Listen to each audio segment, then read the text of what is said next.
Assalamualaikum warahmatullahi wabarakatuh. Ketemu lagi dengan Hikmah Channel 74. Apa kabar kamu semua? Semoga sehat selalu, rezeki lancar, dan tetap semangat. Jangan lupa subscribe channel ini dan nyalakan loncengnya untuk mendapatkan notifikasi terbaru ketika kami upload videonya. Terima kasih. Kisah asal-usul terbentuknya Situ Lengkong Panjalu. Situ Lengkong atau Situ Panjalu berada di wilayah Desa Panjalu, Kecamatan Panjalu, Kabupaten Ciamis. Kata situ berarti danau. Sedangkan lengkong, baca lengkong sendiri bermakna senada, yakni teluk. Bagian pinggir sungai besar, atau pelebaran di bagian belokan saluran air Kamus Basa Sunda RA. Danadibrata. Danau ini berada pada ketinggian 700 meter di atas permukaan laut dan memiliki luas lebih kurang 67,2 hektar. Sebuah pulau bernama Nusa Larang atau Nusa Gede terletak di tengah danau tersebut. Asal-usul Situ Lengkong menurut cerita rakyat yang diwariskan seraca turun-temurun dan berdasar pada Babat Panjalu, menyatakan bahwa sebenarnya danau tersebut adalah danau buatan atau hasil usaha manusia. Sejatinya, menurut cerita itu, tempat tersebut asalnya merupakan sebuah lembah yang mengelilingi bukit kecil bernama Pasir Jambu. Pasir berarti bukit, bahasa Sunda.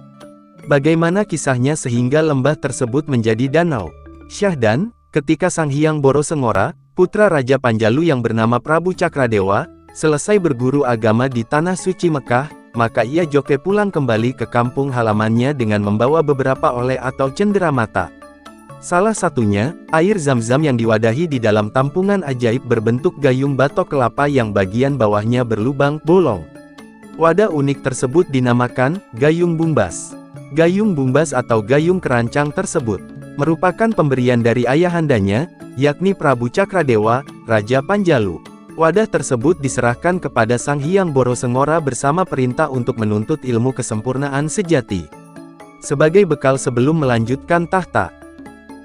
Sebelumnya, Sang Hyang Borosengora pernah berkelana menuntut berbagai ilmu kesaktian ke banyak tempat di Nusantara, tetapi ternyata saat diuji di hadapan ayahandanya, ia diketahui memiliki rajah tato ilmu kekebalan yang berasal dari ujung kulon.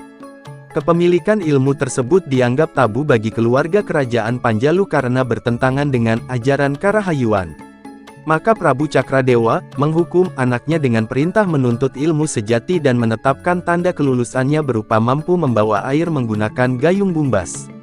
Gayung itulah yang kemudian berisi air zam-zam dan dibawa Sang Hyang Borosengora ketika pulang dari pengembaraan. Setibanya di Panjalu, air zam-zam dari dalam gayung bumbas itu kemudian dikucurkan di sebuah lembah yang mengelilingi tempat bernama Pasir Jambu. Ajaib! Karena kesaktiannya maka lembah tersebut berubah menjadi sebuah danau, sementara Pasir Jambu yang berada di tengah-tengahnya kemudian diberi nama Nusa Larang yang berarti pulau larangan atau pulau yang disucikan. Keberadaan pulau Nusa Larang ini, jika diamati, senada seirama dengan penyebutan terhadap kota Mekah, yakni bermakna tanah haram atau tempat yang disucikan. Sebutan tersebut membawa konsekuensi berupa pembatasan atas akses masuk ke dalam kawasan. Terdapat ketentuan tentang kapan dan tata cara ketat yang mengaturnya. Tidak sembarang orang boleh masuk ke Nusa Larang dan forbidden sekali melakukan pantangan di tempat tersebut. Nusa Larang pernah menjadi pusat pemerintahan kerajaan Panjalu pada masa pemerintahan Sang Hyang Borosengora.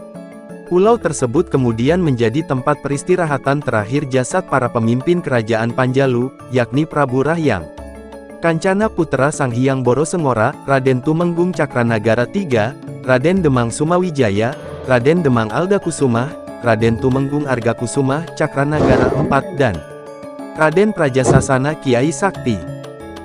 Terima kasih saudaraku yang telah menonton video ini. Jangan lupa tekan tombol subscribe-nya dan nyalakan notifikasinya untuk mendapatkan video-video seru mabar lainnya dari channel kami.